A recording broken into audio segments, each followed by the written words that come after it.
Hi, everybody. Welcome to the Weird World Podcast. This is going to be a rare part 3 of the Bloody Benders saga. I'm Carrie. I'm Dean. And Dean is going to continue for us. I will. Today we are going to talk about the Benders on the Run. Oh, sounds like a song. It's not. It's first recap. If you haven't listened to the first two, why don't you do that now? Otherwise, the Bloody Benders, horrible family, moved into Kansas in 1871 or so, started murdering people in their little general store / inn, which was just a 16 by 24 foot cabin. And horrifically, 11 bodies, I think, if I remember correctly, or 11 bodies were found. 8 were buried or something like that on the premises, and Right. a few were scattered around in rivers and haystacks and things like that. And Don't forget their pit of bloody muck. Yes, and they also had a horrific pit of bloody muck in the back of their cabin. They then fled, and it was really not for a few weeks, though, after they fled, the bodies were found, and actually it was known. So they fled when they were visited by a man named Alexander York and a posse that was looking for the people who were causing these disappearances and these murders, not known as the Benders. And so they kind of, they were right to know that people would eventually find them, but you never know. Right. If they hadn't fled, it could have gone on for quite a while longer. They thought that their jig was up, right? They thought they'd come, and and the Yorks should have. They tended to have a bad smell and a swarm of flies in their cabin. So and horrible stains on the canvas divider in the middle of their cabin. So this part 3, part of the legend of the Benders is that they sort of just disappeared. They fled the scene of their horrific crimes and kind of just swallowed up by the Wild West, never to be seen again, completely disappeared, a total mystery.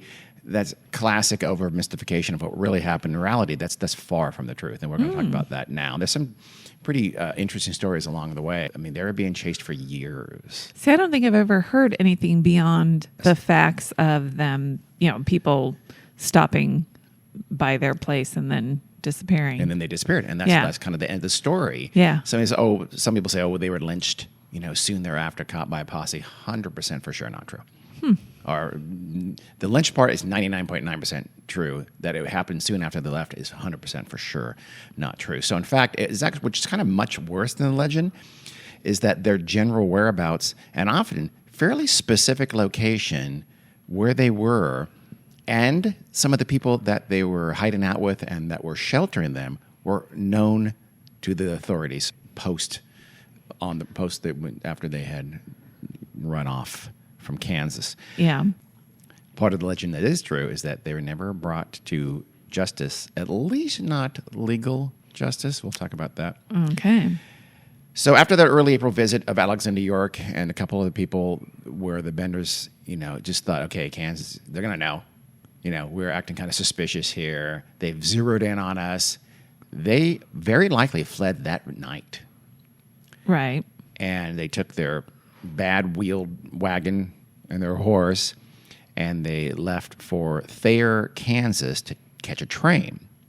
On the way, they're presumably they're taking the Osage Mission Trail, and they're heading for Thayer, where they had a train station there, and that headed south into Texas and also toward the north.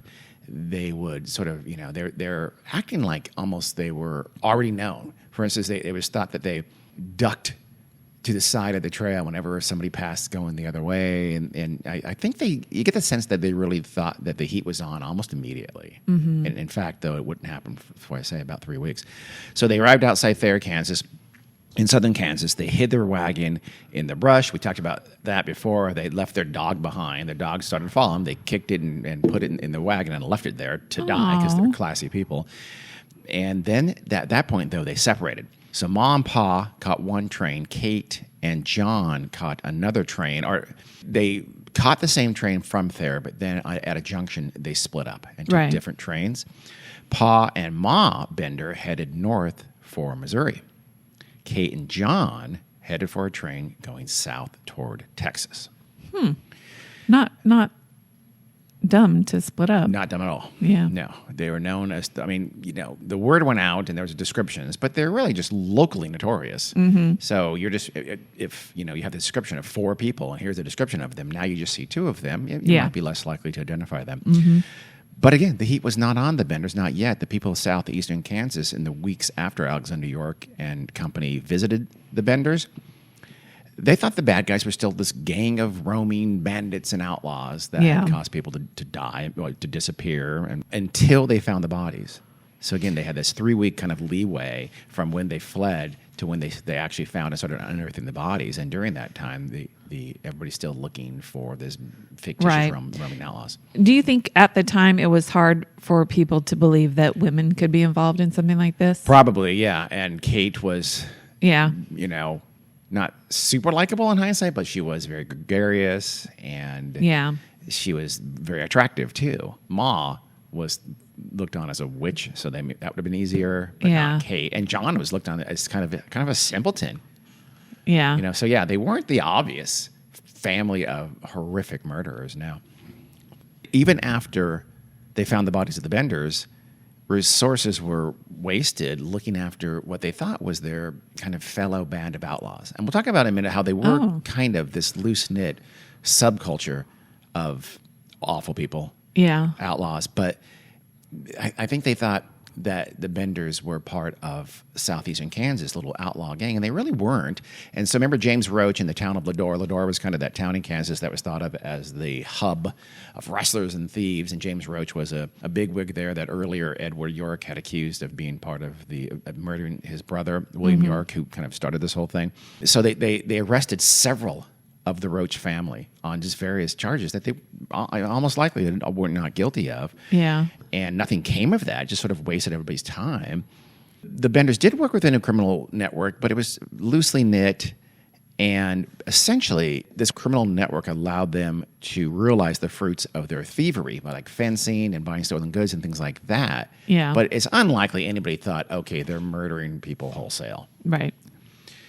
So while the authorities were looking in southeastern Kansas for this criminal network they thought the Benders were a part of, and again, they kind of were, but not the way they thought.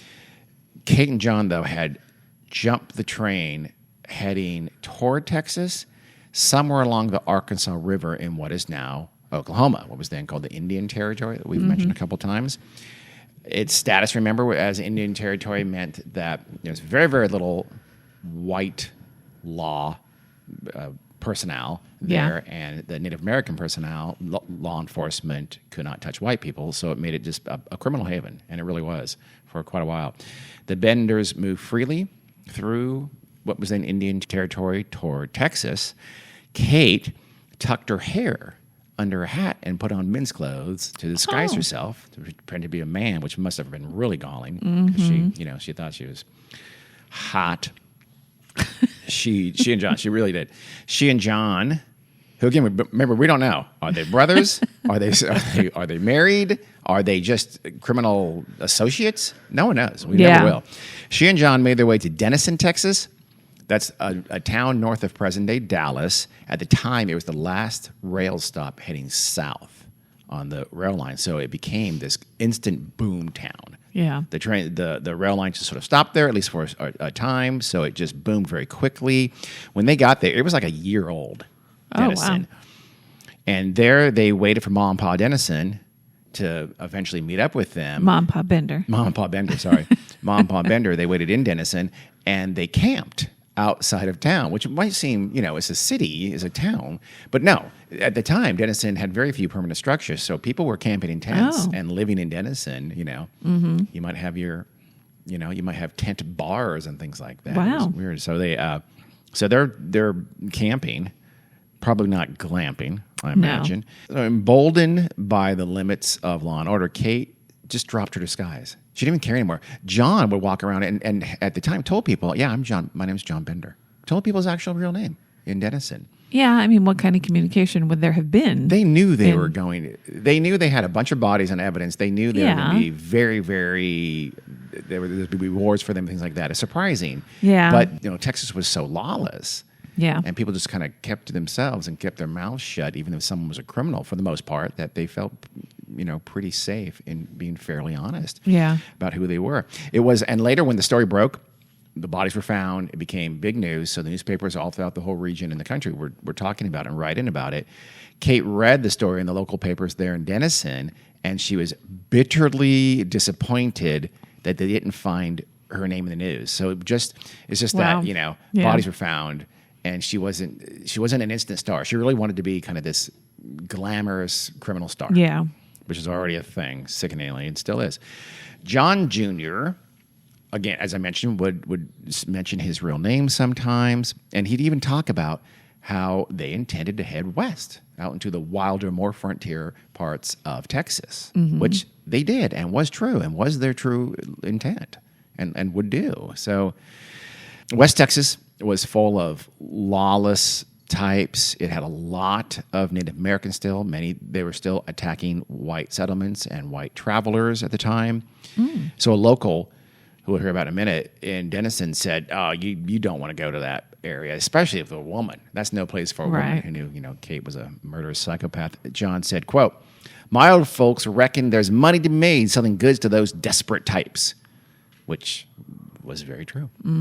Critical. So it sounds like they planned on doing that again, reestablishing themselves somewhere in the frontier as the same thing they had done. Yeah. Critically, the Benders criminal circle did reach down into Texas. Again, they're part of this kind of loosely knit outlaw subculture of thieves and fences and rustlers and the type. And one of those guys was a psychotic from Kansas, from Parsons, Kansas, very near where the Benders were. His name was Frank McPherson. He, back in Parsons, Kansas, had attempted to rape a baker's wife. When that baker caught him, he then beat the baker into a coma and was arrested for assault, let out on bail. The next morning, the baker died, making it murder. He fled. He was caught and tracked by a lawman, but was able to escape that lawman, and he headed for Texas. So he was in Denison, Texas, when the Benders got there. So the Benders kind of hooked up with their old Confederate. He was part of that southeastern Kansas criminal underground, and now he was part of the Texas growing criminal underground. Or in Texas, it was pretty above ground. John and Kate left Denison with Frank McPherson, and they went west, just like they said they were going to, towards a place called Red River Station. Red River Station is a settlement along the Chisholm Trail. Head over to the Chisholm Trail. Yep. It was the main cattle driving trail from south to north. Because Red River was a major station along that trail, it had become, naturally enough, a haven, a magnet for cattle rustlers and some real bad folk. But it was also a gateway.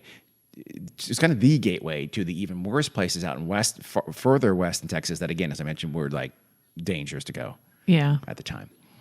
And a lot of bad types were there. The Benders, by the way, left Denison on May 5th. That was the same day authorities back in Kansas had first discovered a smell of death in the cellar in the back of the Benders' cabin. Okay.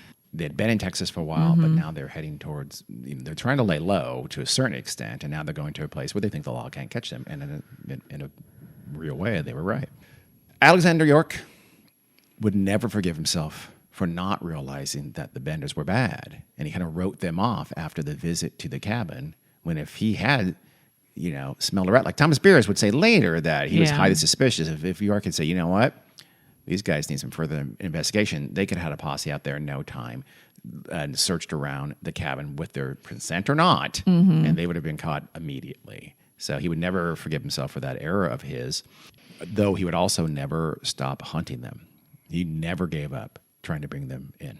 Well, that's good. Yeah. He hired a guy at the time here named Colonel Charles Peckham. I think he knew him in the Civil War. Peckham joined Thomas Beers, the private detective, and essentially Alexander York kind of funded them to keep searching for the Benders. So Beers and Peckham are searching for the Benders, and they're going to soon go down into Texas in searching them. They're going to hear some rumors, right? They were able to track them through a really interesting item. Ever heard of a dog hair anything, actually? You ever heard of dog hair? No, like leather? No. Well, the Benders had a dog hair traveling trunk. And that was something that was not completely unknown decades before, but by this time, by the 1870s, it was considered pretty nasty and gross and uncommon. So that cost them because it was so identifiable. Is it really made out of dog? Truly made out of dogs. And it had literally is a dog hair trunk. Big So it's like trunk dog made skin, basically. Dog skin, but you'll see. Yeah. A rail worker remembered that trunk when descriptions of the benders made the rounds to the different rail stations. Another rail worker remembered that Kate and John, without Mom and Pa now, had caught a train to Texas. So now authorities know that at least Kate and John had headed into Texas. The Peck and Beers took a train down to Denison in Texas. Again, that Denison was the end of the line. They figured that's where they'd go. But when they got to Denison, their investigations just didn't turn anything up. It's kind of a closed mouth. Right. Don't talk about, even when those people you're not talking about are horrific murderous psychos. Yeah. Still, early on, the authorities know already there's somewhere over here in West Texas. And they knew even more about Ma and Pa. They knew exactly where Ma and Pa had headed to because that pair had bought tickets to St. Louis. And someone somewhere at the station where they bought the tickets to St. Louis had noticed that awful dog hide trunk because, quote, it still had the hairs on it.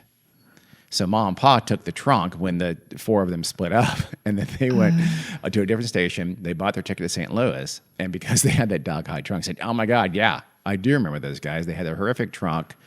I overheard them, or I saw them, or maybe it was I don't know who it was. Maybe it was the ticket seller. Said, yeah, they bought 2 tickets heading towards St. Louis, Missouri. Okay, this is to the north. Beers."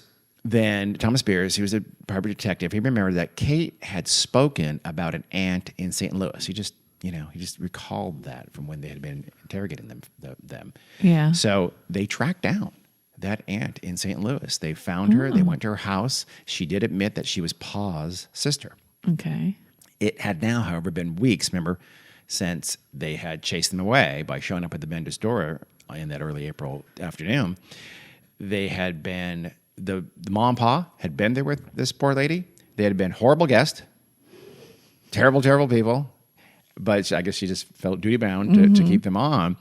And then the day the stories came out about the bodies being discovered in Kansas, boom, they bolted. They were gone. Really? She said, the aunt, the sister of Paul, claimed that, well, I didn't tell the authorities, even though she's reading the paper. She knows that her brother is a murderer. Right. She said, I didn't tell anybody because I didn't know where they went. They didn't tell me where they're going, so I didn't feel like I had to tell anybody, which is kind of bullshit. The search, by the way, was hampered by something we know from the present day, still do, multiple jurisdictions. Yeah. In this case...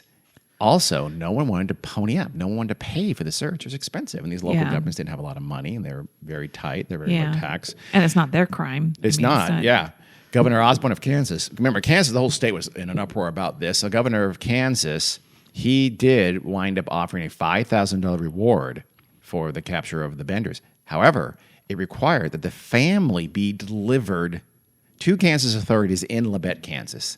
So it's on your dime. You do everything you need to do. If you get the 4 Benders here, bring them to Labette, we'll give you $5,000. So it's essentially a bounty. It is.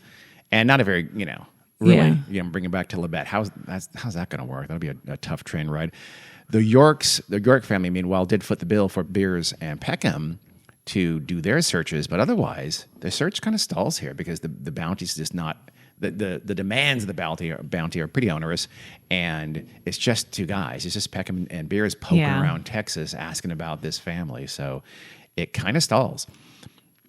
Then, later in the year, help, this is I imagine late 1873. It might be 1874 by now. I'm not positive.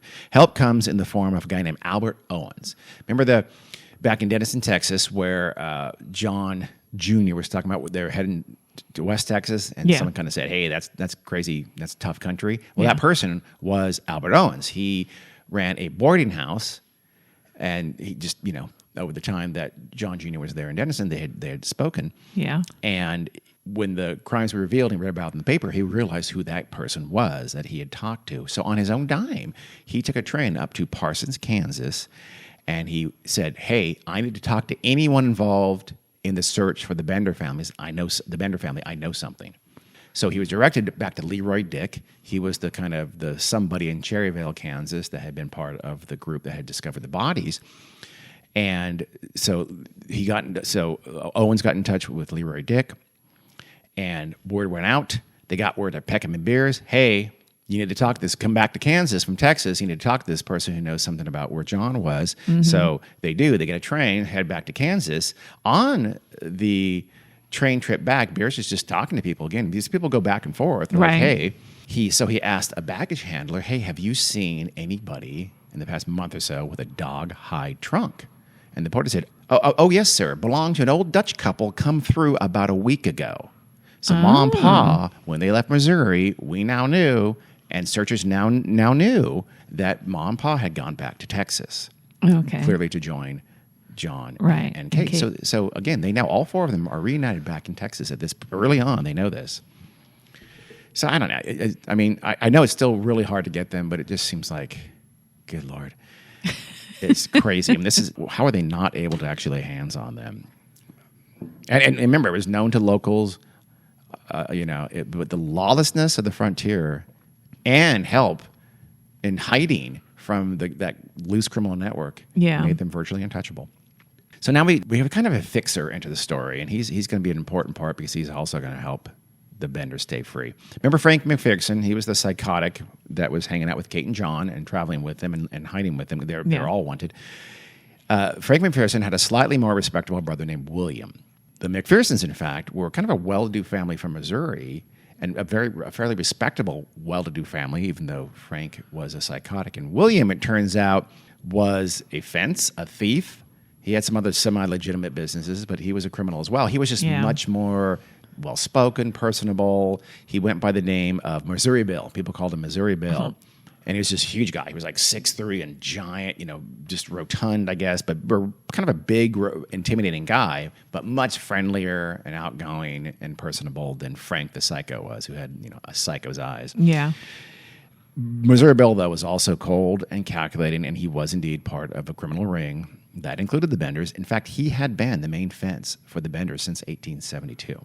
Wow. So he had been a key criminal contact. So now they're going back to Texas, where Missouri Bill is too, and Frank is too, and those people are helping them lay low. Yeah. Missouri Bill got all four reunited Benders to a safe place. He had them camp in a safe place out in, I think at this point by Red River Station, in preparation for them, heading further west into the wilder country. And when they're out there hiding, he hears through a local corrupt sheriff that these guys from Kansas are looking for the Benders here in Texas. So he tells the Benders, you know what, go into Indian Territory, hang out there and lay low for a while. I'll tell you when the coast is clear. Meanwhile, Peckham and Beers hear about, they're on the trail of the Benders. They hear where they are. They wire the governor of Kansas, said, we need $500. We know where they've gone. They've gone into lawless West Texas. Send us $500. We'll go after them. Yeah. The governor does. Sends the money with all these stipulations, like it's only to be spent in super, restrictive. But still, at least they have some resources to go head into West Texas to go find the Benders. And out there, they hear about William McPherson, about Big Missouri Bill, and his kind of connection to the Benders. So they go to him, a little naively, I think, in hindsight. And again, he had this sort of veneer, though. If you didn't know he's a criminal, kind of a semi-criminal kingpin, you think he's a semi-respectable businessman. Yeah. And that's what they thought he was. And so, he's in Red River Station. And so Missouri Bill says, oh, yeah, I know those guys are. In fact, I think I know where they've gone. I'll help you find them. I'm Missouri Bill. I'm a good guy. This is where what's mostly a very sad story turns almost farcical. For days, Missouri Bill pretends to be asking around the area, helping them search for the Benders. Let me check my contacts. He knows exactly where they are. He sent them up in the Indian Territory. They're not even in Texas at this point. Yeah. Supposedly, he hears through his sources that those wanted outlaws have headed out into the wilds of the Llanos country in West Texas. And so he says, let's go. I'll be your guide. So Beers and Peckham go with Missouri Bill into the wilds of West Texas. They've basically set out into a dangerous territory with a very dangerous man searching for very dangerous people and have no idea what the hell is actually happening. Yeah. It's pretty sad. The three men, they spent weeks, I think several weeks out in this wild country against called the Llanos. There's dangerous native tribes out there. There's dangerous outlaws out there. It's very sparsely populated. Even recently, some white settlers had been murdered by Native Americans. And it takes them weeks before they grow a tad suspicious. Yeah. I think, really? So Missouri Bill says he goes out ahead to sort of scout, and they take that opportunity and ditch him. And they head back to civilization. When they get back to civilization, semi-civilization, I should say, they find out it's Montague County, that the sheriff of Montague County is in league with Missouri Bill. He's part of his criminal confederacy, and they had been taken for a ride. Yeah. So they had wasted weeks of effort, $500 of Kansas money. And there's nothing they can do about it, Not a right? thing. It's no authorities. It's a very corrupt. Yeah. Texas was super corrupt. It was totally frontier. Again, it was dangerous frontier country. Absolutely nothing they can do about it. Yeah. So Peckham went home, back to Kansas. He had business interests. He couldn't do this forever. Beers, he stayed in Texas, just kind of poking around, see what he can see. His efforts actually got him on the trail of the Benders again, and Frank McPherson. He found out they were in the Indian Territory, and he found out where they'd been camping by a little settlement called Mud Creek. So he hired a guide, went out there as fast as he could when he found this out. They got to that little settlement. They even got to the campsite of the Benders and McPherson. Yeah. They left less than a week ago. Nuts. Yeah. The Benders had left Indian Territory. They'd gone to Clay County in Texas. And again, this is another place where West Texas were hostile Native Americans. They would leave their recently forced reservations to wreak havoc among the very few white immigrants in the area. But still, Beers was always just kind of a step or two behind. They were able to trace them throughout their little stops and where they were traveling through West Texas. And meanwhile, they would hide. They would sometimes do raids. They would sometimes trade in stolen goods. They were living very rough. It was a rough life. Yeah, but they were used to rough lives. Yeah. So the authorities are after them still. Hot on the trail. They still have a reward after them. They still are wanted outlaws. So once at a camp in Henrietta, Texas, an associate of the Benders asked John, "Aren't you afraid of being caught?" Yeah. I mean, you're always kind of one step ahead, but they're after you still. And he laughs in his very off-putting, weird, shrill way. And he said, quote, "No, law don't like it past Red River Station, and folks out here mind their own business." And he was absolutely right. Yeah. That antagonism towards the law and towards government, this real laissez-faire kind of attitude, absolutely allowed white criminals to live pretty freely. There's no question, including people as horrific as the Benders. Until someone thinks, I'm going to collect me that $5,000. That happens quite a bit, yes. Yeah. But in this case, you would literally have to capture them Yeah. alive, bring them back somehow yourself. I mean, think about that. Do they have to be alive? I would think so. The way I read it is like that offer was considered just a joke. No one's going to do that. It's so dangerous that no one even entertained the idea. I mean, Beers and Peckham were hired to go after them, but they were considered a little nuts. Yeah. And they were in danger quite a bit. They could have been killed at any time.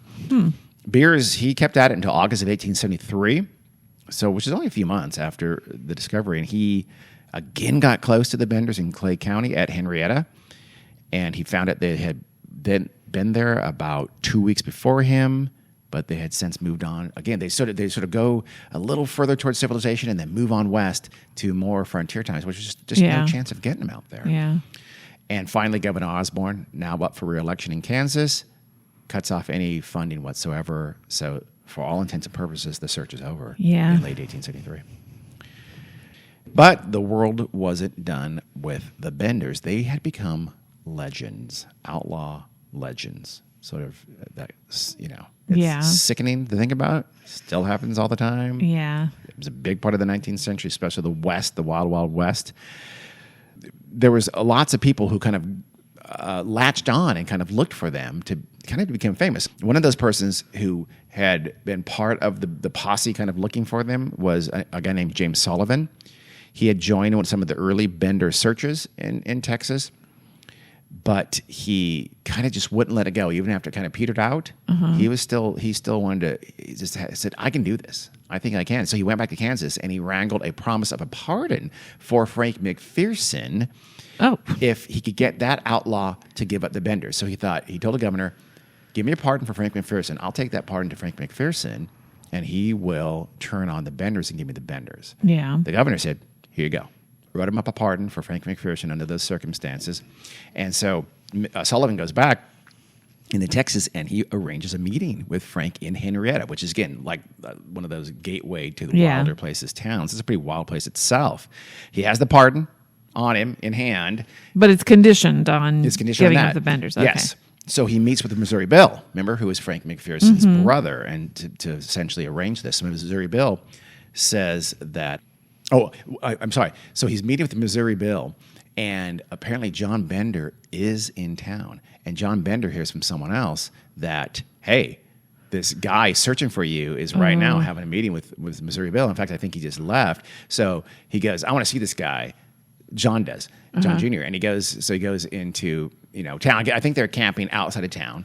He goes into town in Henrietta. He finds out where James Sullivan is. And James Sullivan is in a tailor shop making a purchase. I don't know, buying some handkerchiefs. Yeah.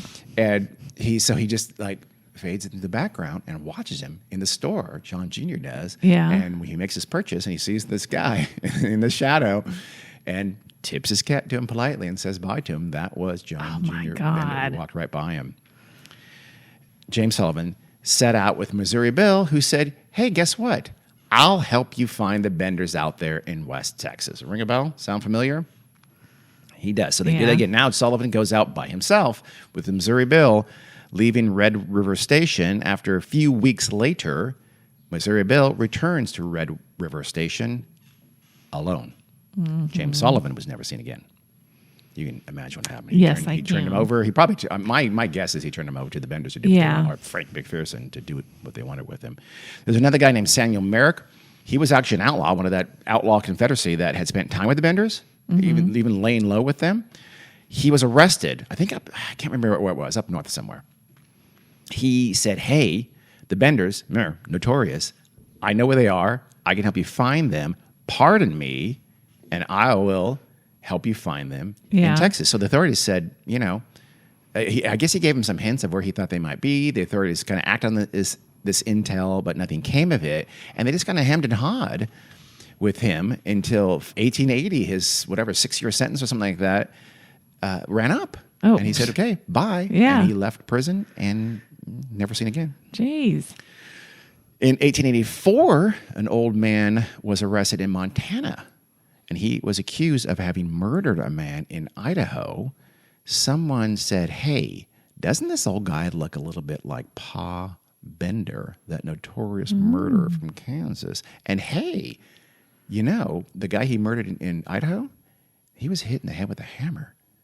So Montana authorities have him in prison. They've got him on charge of murder in Kansas. In Idaho, but they call Kansas and say, we might have Pa Bender. So this is obviously days before, I guess, anything. So essentially, Kansas has to send a sheriff's deputy from Cherryvale, I think, to travel to Montana and ID him. Yeah. I guess a sheriff's deputy who must have seen the Benders personally, those are now 11 years after they had gone. Oh, wow. I know. So why that's being done and why that sheriff's deputy is going to Montana, this criminal, whoever he was, in Montana, he was chained. He cut off his foot to try to get out of a chain and escape. He was not able to escape, so he bled to death. Oh, I was going to say, I don't see that ending well. It's a terrible. Coyotes might do it, but people shouldn't. Yeah. The sheriff's deputy gets there, but by the time he got there, the body was so decomposed that he couldn't say yes or no whether it was Pa Bender. It almost certainly wasn't. It could have been. This is 1884 by now. It very likely wasn't. Yeah. And despite this, though, some bar owner got a hold of the body in Idaho, and he got the man's skull, defleshed it, and put it up and called it, hey, that's the skull of Pa Bender in his bar all the way up to Prohibition when he shut down. Jeez. The worst Bender hunt, though, was undoubtedly incited by a woman named Frances McCann.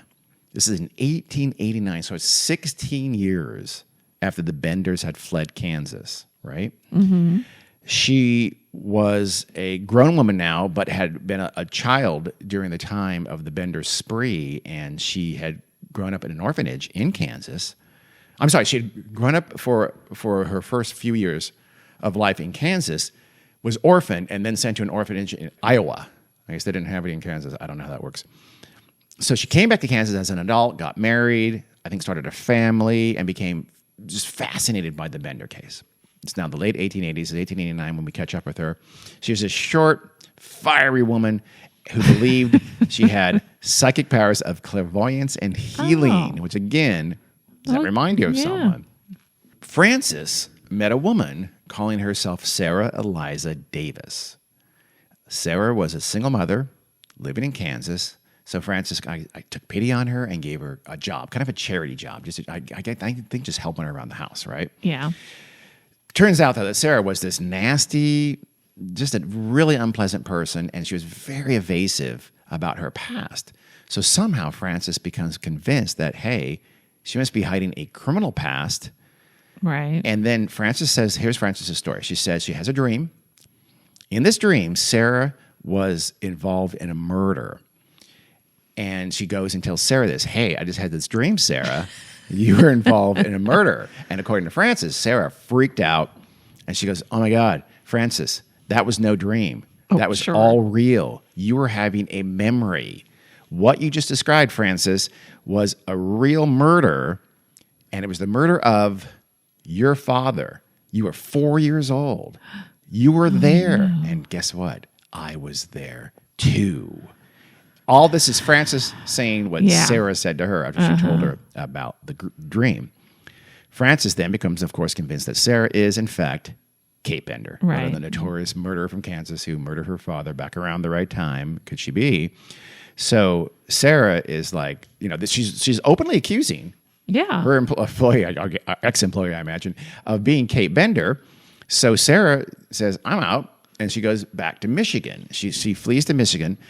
Frances tracks her down. I think hired a private detective to track her down and find out where she's staying in Michigan. And then she would go up to Michigan. Frances would abandon her family for months at a time, tracking down, harassing, following, accusing Sarah Eliza Davis up in Michigan. Wow. Yeah.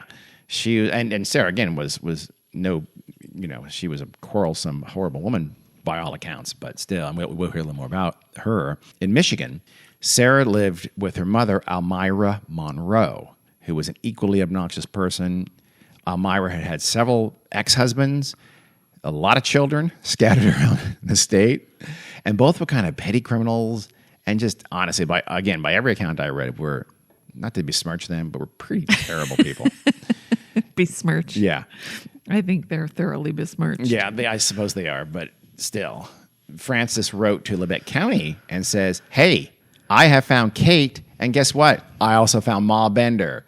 They're mother and daughter living in Michigan. They have these fake names, and, let's get them. The authorities in Kansas, surprisingly, I don't know, took it pretty damn seriously. Yeah. So they went and they found Leroy Dick, who knew them both, and they showed Leroy Dick a picture of Elmira, and he said, oh, my God, that's Ma Bender.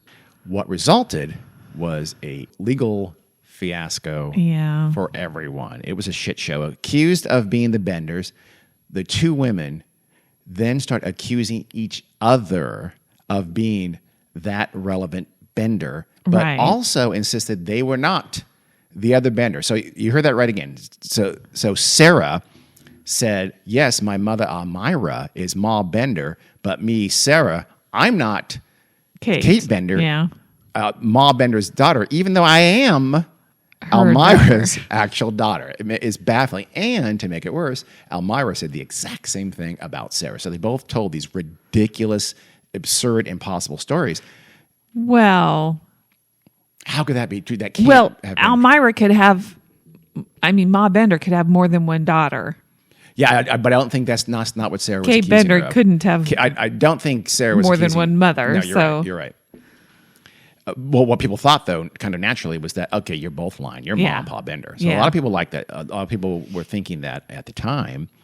And countless locals who lived in southeastern Kansas during the time of the Benders' reign of terror were naturally brought forward for a hearing in Oswego, Kansas. So the two women were taken to Oswego. And essentially that hearing would decide if indeed they were the Benders If they were, they'd be tried for the murder of William York. Okay. So that hearing was awesome. Complete farce. The women took turns again accusing each other, Yeah. and then they'd promptly retract those accusations. They would blatantly be caught in numerous obvious lies. Yeah. They were always very obstinate, sometimes like trying to be helpful, but always obnoxious and just super argumentative. And just once Elmira, for instance, was asked about having been married to a man named John Flickinger. Leroy Dick thought John Flickinger might be Pa Bender. That was one of Elmira's legit ex-husbands. Okay. And her answer was, I've been married so many times, it's no good trying to remember them all. So she wouldn't answer a straight question. Yeah. They were just awful people. Most of the witnesses brought forward did not think that the two women were the Benders. Yeah. Some, though, even besides Leroy Dick, did, however, say, yeah, they might be the Benders. The newspapers thought it was complete nonsense. Yeah. They thought they clearly, these two Michigan women were not the Benders. They didn't resemble them at all. So remember Billy Toll. Billy Toll was the neighbor who had actually found the abandoned cabin, smelled the smells, and went and told people who then did the search. He kind of started the discovery of it. He knew them very well. He thought neither of them was anything remotely Ma or Kate.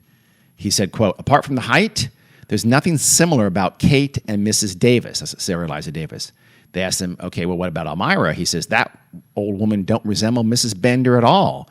She was way smaller than Ma Bender. She spoke perfect, unaccented English. Yeah. Ma Bender not only didn't speak unaccented English, she didn't speak English at all. She only knew German, and she had never... Well, she could have learned it in the last 12 years, but... She had never showed the intelligence or desire to learn English, and she wouldn't have spoken it without an accent. It's just physically impossible. Yeah. She's a great English actor.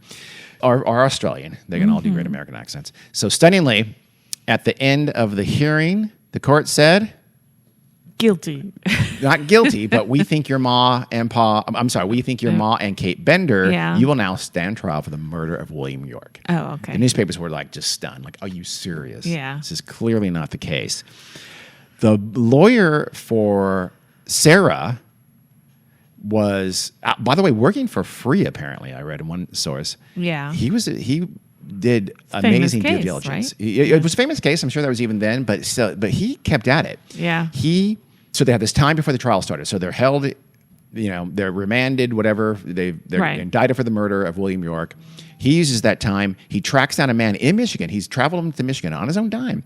And he finds a guy who said, yeah, I rented a home to Elmira for most of 1871.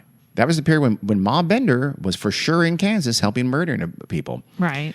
More importantly, he went to the state of Michigan. He was able finally to track down their incarceration records of Elmira. She was proven to have been in jail in Michigan during much of the time that Ma Bender would have had to have been in Labette County, Kansas.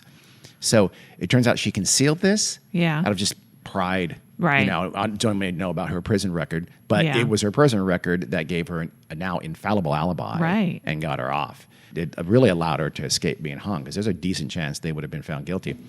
And since they're more or less a team, they realized, okay, if that's not Ma, that can't be Kate. That is her daughter. So they essentially dropped charges against both of them when Elmira was proven that she could not have been Ma Bender. Yes. Despite this, our old hero, Leroy Dick, and our new hero, Francis McCann, the psychic busybody, they would always remain convinced that that was indeed Ma and Kate Bender.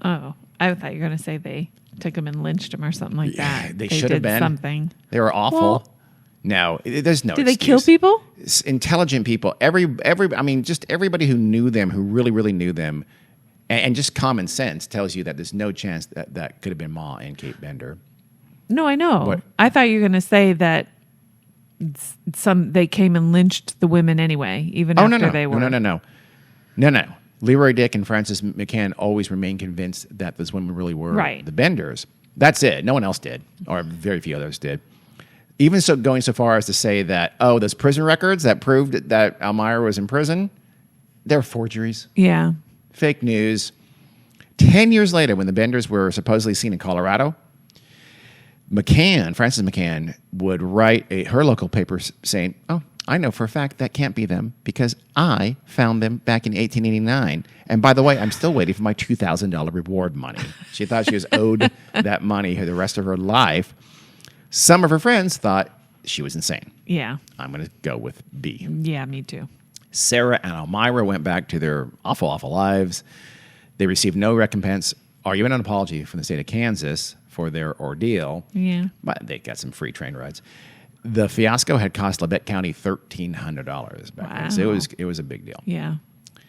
The end of the line was, in all likelihood, somewhere out in west Texas, maybe into New Mexico. So later rumors had the Benders moving as far even as Arizona. And they were, accused of being like, oh, yeah, they're stealing horses and trading stolen horses and mules or something like that out in Arizona or out in New Mexico or on the Texas-New Mexico border. One story had them that they were kind of in cahoots with a band of Mescalero Apaches on the Texas-New Mexico border as outlaws, essentially. Yeah. And that in real life, the Texas Rangers ambushed that group in 1881, killing all of them. So if the Benders were part of that group, it's possible they died in 1881. Yeah. I don't think they, ID'd the bodies. I don't Yeah. know. The Benders, may have also moved into Colorado. Again, a lot of people, because Frank McPherson would later move back to Colorado, and people thought, oh, maybe they followed Frank McPherson into Colorado. Yeah. As late as 1910, an old woman made a deathbed confession in California now that she was Kate Bender.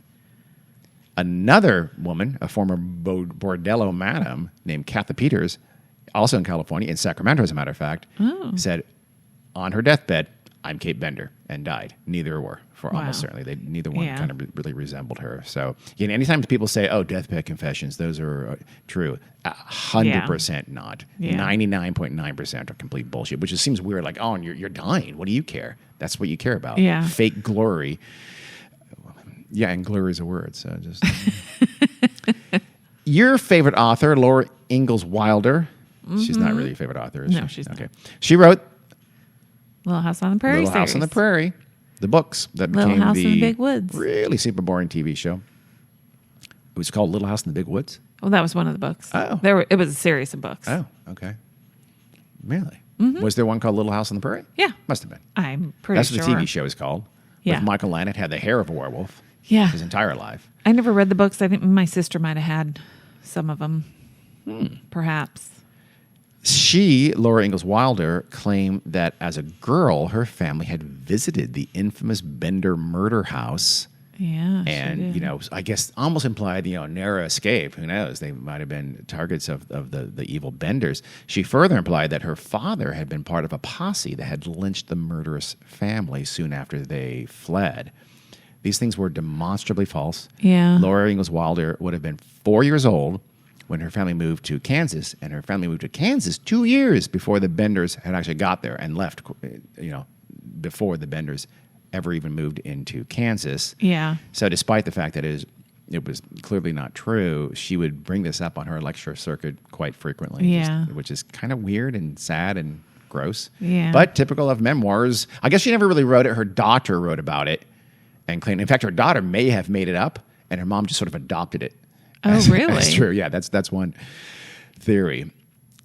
Throughout the hunt for the Benders in the decades that followed after they fled Kansas, there were persistent rumors that they were dead, and the reason they were dead is because they were lynched or murdered by some kind of a posse led by or funded by Alexander York. That was a very persistent rumor for a long time. People just assumed, Yeah. no, York took care of them. Yeah. We know what happened to the Benders. They were killed. They're long, long dead. There's all kinds of variations. Some have them being hung, some have them being shot, but in some fashion, this rumor, very persistent rumor, had the group being, dealt with by frontier justice. Yeah. And the bodies were just, buried where no one else will ever find them. Alexander denied that to his dying day. Yeah. But you to think, he not only denied it, and why wouldn't he just stay, quiet, but he also kept funding attempts by Beers and Yeah. Peckham and others too to go find the Benders, and we know for sure the Benders lasted at least a couple of years after they fled. So Yeah. it's almost certain that the rumor was untrue. But sadly, that rumor and its persistence and its acceptance led sometimes to law enforcement kind of half-assing searches for the Benders. A lot of Yeah. people will say, no, I've heard they're dead. Why should we go spend money hunting dead people? Well, and after a decade, you would think maybe the older two are already dead, and Yeah.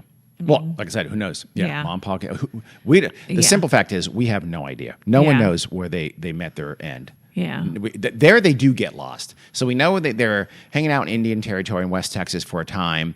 After that, it does become rumors and innuendo, and we just don't know. So in that sense, the key difference, though, is that people knew where they were and seemingly could have got them for quite a while and multiple times, and they were never captured. It's very frustrating. Yeah. There's also the fact that we don't know who they were. John Jr., for instance, is often identified as a man named John Gebhard, a German immigrant.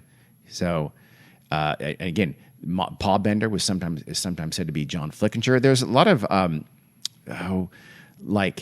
websites and sources like that who just say flat out, Ma Bender was Elvira something or other, or sometimes Almira something, that Kate was Sarah Davis or some variation of that. That's clearly getting mucked up with the case, the case of Sarah Davis and Elmira Monroe, her mom and dad. So that's not who they were, and it's annoying.